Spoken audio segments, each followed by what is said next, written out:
시편 1편 1절에서 2절 말씀. 자, 우리 한 목소리로 같이 읽겠습니다. 시작. 복 있는 사람은 악인들의 꾀를 따르지 아니하며 죄인들의 길에 서지 아니하며 오만한 자들의 자리에 앉지 아니하고 오직 여호와의 율법을 즐거워하여 그의 율법을 주야로 묵상하는도다. 아멘. 네, 우리가 함께 읽은 이 말씀을 통해서요, 오늘은요, 이것만 하면 복이 있습니다 라는 제목으로 은혜를 같이 나누도록 하겠습니다. 먼저 우리 친구들도 목사님 말씀을 잘 들을 준비가 되어 있는지 한번 테스트를 해볼게요. 자, 목사님이 유치부 친구들 하면 네, 목사님 하고 큰 목소리로 한번 대답해 보세요. 자, 유치부 친구들. 오, 큰 목소리. 감사합니다.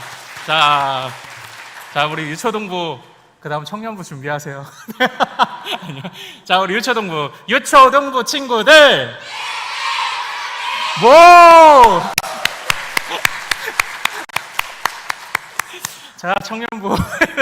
아니요. 자, 우리 큰숲교회 모두 다 같이 한번 해볼까요? 자, 큰숲교회! 네, 감사합니다. 오늘 말씀을 들을 준비들이 다 되셨군요. 오늘 말씀은요, 우리 어린 자녀들이 같이 있어서 어린이 컨셉으로 말씀을 준비했습니다. 그 안에서 은혜들을 잘 받아 누리시기를 소망합니다. 먼저 영상 하나 보겠습니다. 오늘의 마음 쑥쑥 생각 동화, 아기 곰의 아빠 자랑. 어느 숲속 조용한 곳에 아기 불곰이가 살고 있었어요. 그때 아기 불곰이의 집에 친구들이 놀러 왔지요. 아기 판다도 놀러 왔고 아기 백곰이도 놀러 왔어요. 그때 아기 불곰이는 누구보다 멋진 자기 아빠를 자랑하기 시작했어요. 우리 아빠는 키가 기린 만큼 아주 커. 그래서 높이 있는 나무 열매도 쉽게 딸 수 있지. 또 우리 아빠의 발톱은 바나나만큼 크고 강해. 우리 아빠가 나무를 치면 아무리 두꺼운 나무도 쓰러지지. 우리 아빠의 앞발 본 적 있어? 소뚜껑만큼이나 크고 단단하지. 그래서 어떤 바위든지 단번에 부술 수 있다고. 우리 아빠의 이빨은 코뿔소의 뿔처럼 크고 날카로워. 아무리 단단한 음식도 다 잘게 부술 수 있어. 그때 아기 백곰이는 불곰이의 말만 듣고도 겁이 났어요. 나는 너희 아빠가 너무 무서울 것 같아. 너희 아빠를 만날 자신이 없어. 나 집에 갈게. 그때 쿵 아주 거대한 누군가가 다가오는 발자국 소리가 들렸어요. 판다는 깜짝 놀랐어요. 나도 무서워졌어. 나도 집에 갈래. 그렇다면 아기 불곰이는 어떻게 됐을까요? 아빠, 사랑하는 우리 아빠! 아기 불곰이는 아빠와 재미있게 놀았답니다. 오늘의 이야기 끝. 네, 박수 한번 할까요? 네. 자, 어떻게 동화 구현이 괜찮았습니까? 네. 여러분들 오늘 이 앞에 도입 영상, 이 동화 이야기를 한번 잘 생각해 보세요. 성경은요, 하나님을 때로는 무서운 분으로 묘사하고 있어요. 하나님은요, 징계하시고요, 심판하시고요, 막 벌을 주시고요, 혼내세요. 그리고 하나님은요, 심지어 지옥에도 보내요. 하나님은 너무 무서운 모습이 때로 성경에 기록되어 있어요. 자, 하지만요, 다른 친구들은 아빠곰을 무서워했지만 우리 아기 불곰이는, 우리 유치부 친구들, 아빠곰을 무서워했나요? 아니면 사랑했나요? 사랑했어요. 맞아요. 사랑했어요. 왜냐하면 우리 아빠이기 때문이에요. 우리 아빠. 그래서 다른 친구들은 커다란 발톱을 무서워했지만 아기 불곰이는 아빠의 발톱에 매달려 놀면서 신나게 놀 수 있었고요. 다른 친구들은 아빠의 거대한 몸집에 정말 무서움을 느꼈지만 아기 불곰이는요, 그 거대한 몸집에 폭 안겨서 아빠의 따뜻함을 느낄 수 있었어요. 마찬가지로 성경은 하나님이 때로는 무서운 분으로 묘사되기도 합니다. 하지만 하나님의 자녀는요, 하나님을 무서워하지 않아요. 오히려 그 힘세고 능력이 많은 그 아버지의 사랑으로 우리를 보호해 주신다고 믿을 수 있다는 거죠. 이게 성경이 우리에게 가르쳐주는 아주 소중하고 귀중한 가르침입니다. 그러니까요, 우리가 하나님의 철저하게 하나님의 자녀로 살아가면요, 하나님은 절대 무서운 분이 아니에요. 심지어는요, 목사님이 어떻게 생각했는지 아세요? 지옥이 있는데 그것도 너무 감사했어요. 왜 감사한지 아세요? 지옥은요, 우리가 살아갈 때 우리를 괴롭히는 사람들, 우리를 힘들게 만드는 사람들이 있잖아요. 그 지옥에서 하나님이 그런 사람들을 다 혼내주신다는 거예요. 그러니까 하나님의 자녀들은 지옥도 감사해요.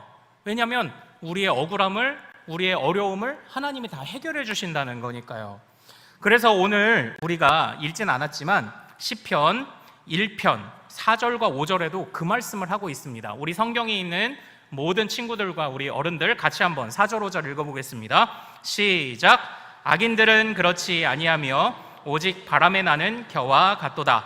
그러므로 악인들이 심판을 견디지 못하며 죄인들이 의인들의 모임에 들지 못하리로다. 아멘. 자, 우리 유초동부 친구들, 겨가 뭔지 알아요? 겨 몰라요? 목사님 어렸을 때는요, 맞아요, 벼의 껍질이에요. 벼의 껍질. 일부 때 설교를 들었어요. 기억을 잘해줘서 너무 고마워요. 너무 고마워요. 목사님 어렸을 때는 사과를 나무 상자에 담아서 팔았는데 나무 그 벼의 껍질인 겨에다가 사과를 담아서 팔았어요. 그런데 이 겨는요, 껍질이라서 후 불면 금방 날아가 버려요. 근데 하나님의 가족들, 하나님의 자녀들을 건드리는 사람을 하나님이 후 해서 다 쓸어버리신대요. 그리고 지옥으로 보내서 다 그들을 정말 벌을 주신대요. 우리는요, 그때 하나님이 우리의 마음을 이렇게 만져주신다는 거예요. 오늘 우리가 읽은 말씀이 바로 그 말씀이에요. 또 우리가 읽은 1절, 2절의 말씀은요, 그래서 우리가 하나님의 자녀로 살아야 되는데 어떻게 하면 하나님의 자녀로 잘 살아갈 수 있을까를 우리에게 가르쳐주는 아주 소중한 하나님의 말씀이에요. 우리 다시 한번 1절과 2절 한번 살펴볼 텐데요, 이번에는 성경 말고 앞에 있는 화면에 있는 내용을 보고 크게 같이 읽어봅시다. 자, 시작. 악인들의 꾀를 따르지 아니하며 죄인들의 길에 서지 아니하며 오만한 자들의 자리에 앉지 아니합니다. 이게 복 있는 사람이래요. 그럼 한번 우리 친구들 바꿔서 생각을 해봅시다. 복 없는 사람은 어떤 사람일까요? 복 없는 사람은 같이 한번 읽어봐요. 시작. 악인들의 꾀를 따르는 자입니다. 죄인들의 길에 서는 자입니다. 오만한 자들의 자리에 앉는 자입니다. 이렇게 돼 있어요. 자, 복 없는 사람은요, 악인들의 꾀를 따른대요. 정말 죄인들의 길에 선대요. 오만한 자들의 자리에 앉는대요. 그러니까 나쁜 일들을 그냥 행하는 것을 아무렇지 않게 행한다는 겁니다. 하지만 다시 한번 시편 1편 2절이 이야기하고 있는 복 있는 사람의 특징을 잘 비교해 보세요. 같이 읽어요. 시작. 오직 여호와의 말씀을 즐거워합니다. 그 말씀을 밤낮으로 읽고 생각합니다. 이렇게 되어 있어요. 어떤 차이가 있죠? 어떤 차이가 있어요? 자, 우리 어른이 친구들 어떤 차이가 있습니까? 잘 보십시오. 복 없는 사람은요, 악인들의 꾀를 따르고 그 길에 서고 오만한 자들의 자리에 앉아요. 그런데 복 있는 사람은 여호와의 말씀을 즐거워하고 묵상한대요. 발견하셨습니까? 하나님의 편에 서 있지 않은 사람들은요, 조금 동적이죠. 행동을 섣부르게 옮겨가죠. 그러나 하나님의 사람들은요, 행동 옮기는 것과 말하는 것을 조심해요.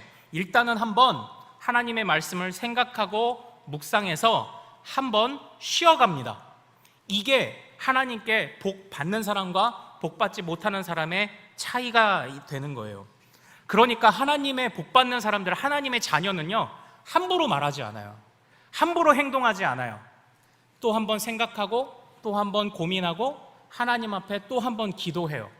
그래서 다시 한번 하나님이 주시는 지혜로만 생각하고 행동하려고 하는 것이 하나님의 백성들이에요. 우리 친구들과 또 우리 모든 부모님들도 정말 이제 새학기에 가면은 갑자기 친구들이 막 괴롭힐 때 있을 거예요. 갑자기 속상한 일이 생길 때도 있을 거예요. 하지만 하나님의 사람은 입술을 조심해요. 하나님의 사람은 행동을 조심해요. 한 번 더 생각하고 말하고요, 생각하고 행동해요.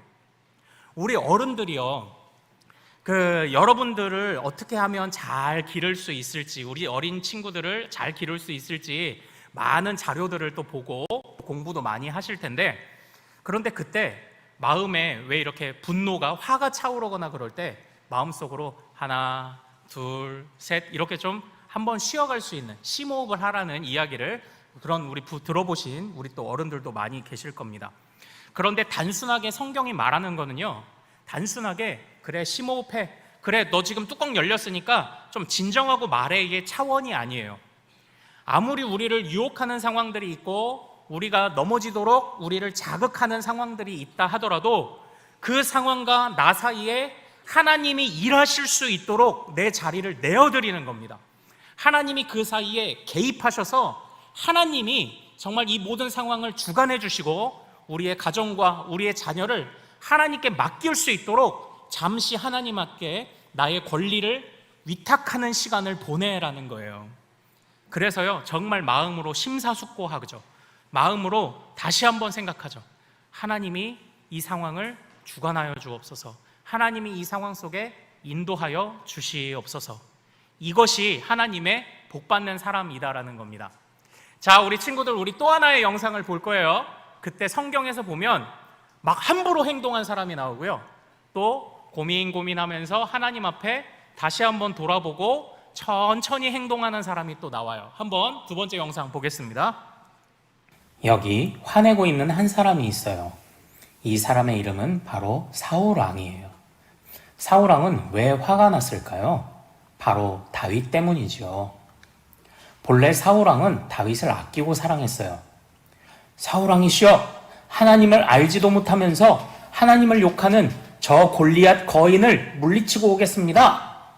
사울 왕은 아주 다윗을 이뻐해 주었지요. 다윗아, 내 머리가 너무나도 아프구나. 나를 위해 아름다운 찬양을 연주해 줄 수 있겠니? 사울 왕은 다윗이 연주하는 음악을 들으면서 평안함을 느끼기도 했어요. 하지만 어느 날부터 사울 왕의 마음은 다윗을 미워하는 마음으로 바뀌었어요. 뭐라고? 다윗이 나를 대신하여 왕이 된다고? 내가 저놈 다윗을 없애버릴 테다. 사울이 점점 악해져 가자 하나님은 다윗을 새로운 왕으로 세우시겠다고 하셨어요. 그래서 사울 왕은 아주 심한 질투를 느끼게 되었습니다. 하지만 다윗은 사울과는 달랐어요. 하나님 아버지, 오늘 저는 사울 왕을 죽일 수도 있는 기회를 만났지만 저는 사울 왕을 죽이지 않았습니다. 하나님께서 저를 왕으로 세우시겠다고 기름 부어 약속해 주신 것도 맞지만 저는 그저 하나님께서 인도하시는 대로 기다리겠습니다. 하나님, 저는 비록 사울 왕을 피해서 도망다니는 신세이지만 목자가 잃어버린 양을 찾으러 가는 것처럼, 목자가 무서운 사자의 위협에서 그 양들을 지켜주는 것처럼 하나님께서 저를 인도하시고 저를 지켜주실 줄 믿습니다. 다윗은 이처럼 하나님의 약속을 알았지만 성급하게 나서지 않았어요. 모든 것을 하나님의 뜻대로 되도록 기다릴 줄 알았답니다. 자, 우리 친구들, 그리고 우리 모든 부모님들, 우리 사울 왕과 다윗의 이야기를 잘 아시죠? 사울 왕은요, 처음에는 하나님께 기도하고 하나님께 지혜를 구하는 그런 왕이었어요. 그런데 어느 순간 마음이 점점 까만 마음으로 변해갈 때에 정말 사울 왕이 다윗을 죽이려고 했던 거예요. 그래서 다윗은 항상 도망 다녔습니다. 그러나 어느 날 어느 아무도 없는 동굴에서 사울 왕을 다윗이 딱 만났어요. 그때 사울 왕을 다윗이 죽일 수도 있었거든요. 그래야 나의 도망자 신세가 끝나잖아요. 그런데 다윗은 그러지 않았어요. 사울은 하나님 앞에서 자신의 마음을 돌아보지 않고 그냥 함부로 행동했어요. 그러나 다윗은 끝까지 자신이 겪는 일과 이 모든 상황 속에 하나님이 개입하셔서 일하시도록 그 기회를 드렸어요. 그렇게 하나님께 맡겼습니다. 또 사랑하는 우리 모든 성도 여러분, 우리가요 하나님께 응답을 받으면 마음이 조급해질 때가 많아요. 그러나 다윗을 한번 보십시오. 하나님이 네가 왕이 될 거야 라고 약속을 주셨을 때에 단번에 가서 사울 왕을 막 해친 게 아니에요. 하나님이 그 약속을 또 하나님의 때에 이루실 때까지 기다렸습니다. 응답을 받고도 응답을 실행하시고 이루시기까지도 기다릴 줄 아는 마음이 다윗에게 있었던 거예요. 그래서 하나님이 다윗을 많이 부족한 것들이 있었지만 하나님 마음에 합한 자라는 별명을 주신 것이 아닐까, 제가 그렇게 생각을 한번 해보게 되었습니다. 자, 이제 마무리를 할게요. 우리에게 믿음이 없지 않아요. 그런데 문제를 보니까요, 문제가 그 믿음을 제때에 꺼내서 써먹지 못하는 게 문제더라고요. 어떤 상황들이 올 때 절대 조급해하지 마십시오. 하나님께서 우리를 정말 선한 목자와 같이 인도하고 계심을 신뢰하시면서 하나님께 그 상황과 그 모든 형편을 내어드리십시오. 그래서 조급해하지 말고, 그리고 우리의 믿음이 정말 제때에 발휘될 수 있도록 성급함과 또는 우리 마음속에 있는 까만 마음들과 죄악의 찌꺼기들에 의해 우리 믿음이 훼손되지 않도록 기다리는 거예요. 하나님 앞에 기도하며 기다리는 겁니다. 그래서 하나님께서 우리 사이에서, 우리의 모든 형편들 그 사이에서 일하여 주시도록 항상 간구하는 우리 모든 친구들과 또 우리 모든 성도님들 되시기를 소망합니다. 항상 말씀의 거울 앞에 서는 새 학기와 하반기 되시기를 소망합니다. 네, 우리 이 시간 같이 좀 기도하기를 원해요. 우리 친구들도 같이 기도하겠습니다. 하나님, 우리 학교, 우리 유치원, 또 우리 집, 우리 엄마, 우리 아빠, 또 하나님, 우리 자녀들, 또 우리 부모님들, 이 하반기도 하나님 안에서 정말 말씀으로 지혜롭고 성숙하게 자라갈 수 있도록 도와주세요. 하나님, 어떠한 상황과 형편, 화나는 일이 있어도 잠시 한번 주님을 생각하며 참고, 어려운 일이 있어도 다시 한번 힘을 내는 우리 모든 가족들 되도록 도와달라고 우리 주여 한번 부르고 같이 기도하겠습니다. 주여!